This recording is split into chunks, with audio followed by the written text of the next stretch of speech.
Have you been to the fair? Well, it's kind of fun, kind of wonderful, as always, every year. And one of the people who makes sure it is fair and wonderful and fun is CEO of the Orange County Fair and Event Center, Michelle Richards. Thank you for joining us. Thank you for having me. Okay, so CEO of the fair sounds like a kid's dream job. We were talking about, I'm president of the pumpkin patch. Right,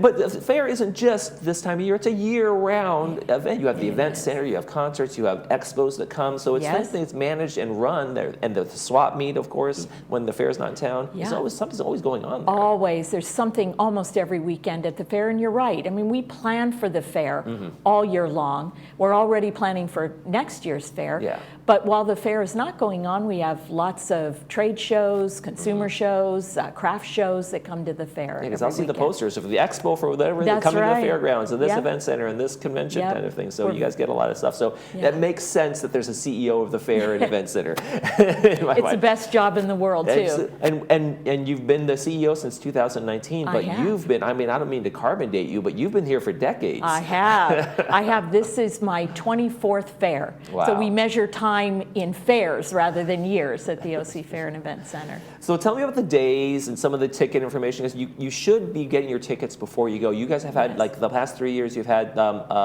pre-sale so you can sell out the fair and then kind of close things off. Yes, and we did that coming out of the pandemic because we had to. You know, we had to limit, we had to limit our attendance, and what we found is that it was so much better a guest experience when we controlled the number of people on the fairgrounds on any given day. So we've continued that model because it's so much better for our guests. Right, the experience inside, you don't want to just like, no, gates are open, everybody come, and then you can't get on anything, the lines are an hour long. So that makes sense to say, okay, well, this is the capacity we can really run and have people have a good experience. That's exactly right. So, you know, before it was not unusual for us to have 75, 80,000 people on a given day. And frankly, it wasn't a great experience. It wasn't a great experience for us either.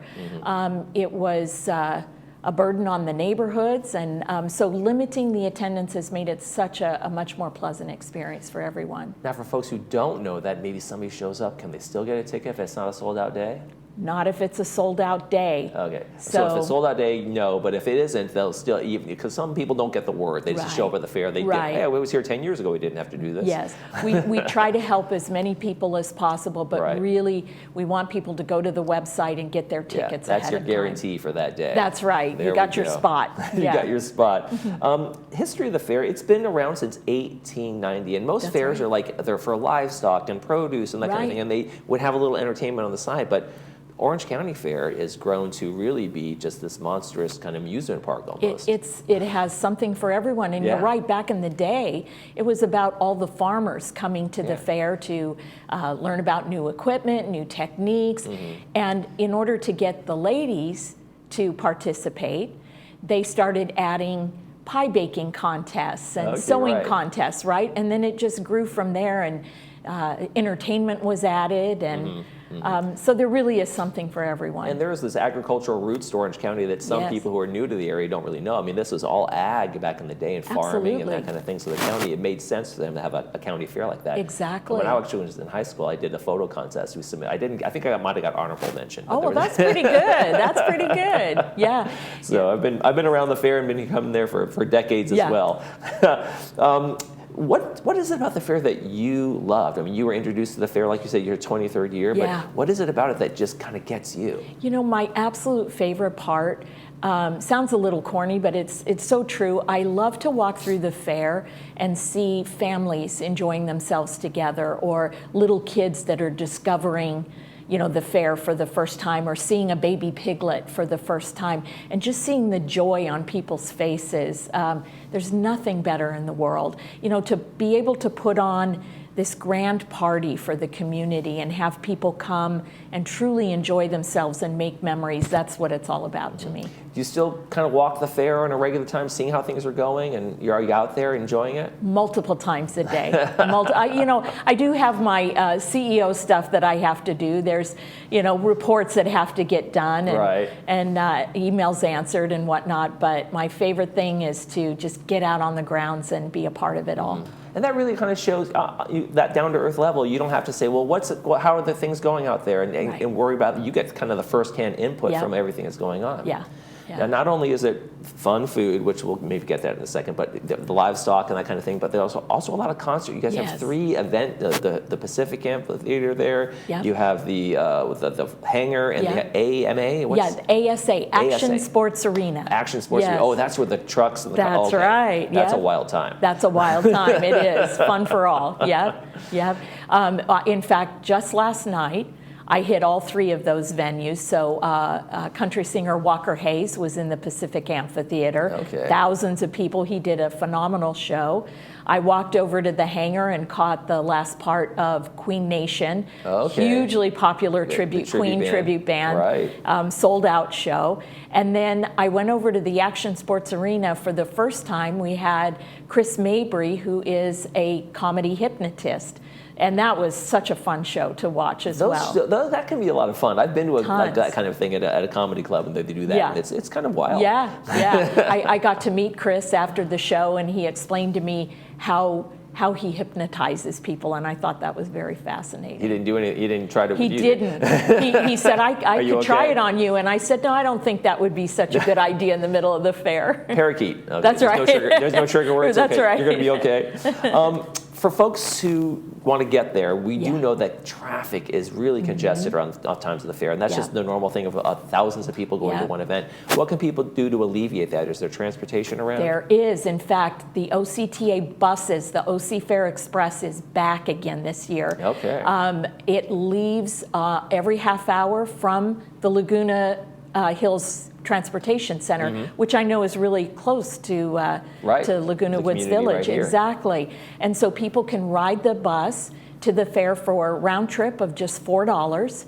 They get let off in front of one of our gates. They don't have to worry about traffic or parking, and what a great deal, $4.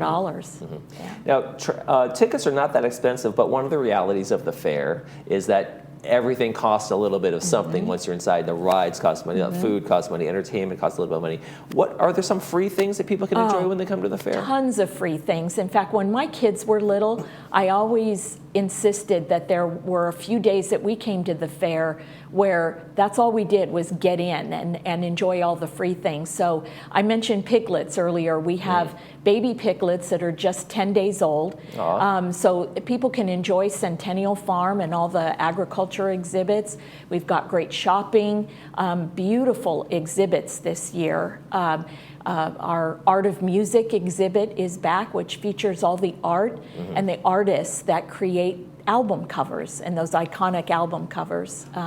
We have a Sand and Sea exhibit all about the beaches in Orange County. There's just a ton of things to do. Lots of free entertainment at the fair, lots of stages that people can just grab something to eat, grab a seat, and enjoy a great show. Speaking of something to eat, we have the famous fried Oreos, and deep fried donut, deep fried whatever all these things are. What are some of anything new this year? So it's all the traditionals are back, right? So you can get your corn dog, you can get your funnel cake, but it seems like honey sriracha is the thing this year. Yeah. Okay. So there's a bacon wrapped honey sriracha pork belly on a stick.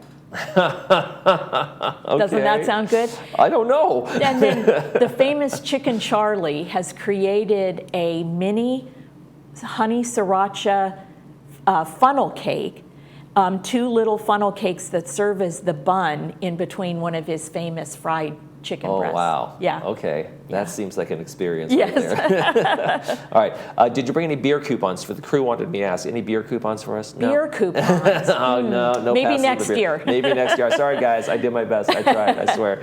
All right. Well, thank you very much, Michelle Richards, CEO of the Orange County Fair and Events Center. Thank you so much for joining us. Sounds like it's having a great year, and it ends. When does the fair end? On the 18th? Sunday, August 18th. So only a couple more weeks to go, folks. So get out there and enjoy the fair while you still can. Come and see us. Thank you so much. Thank you so much for being here. Yes. You're watching This Day. We'll be right back.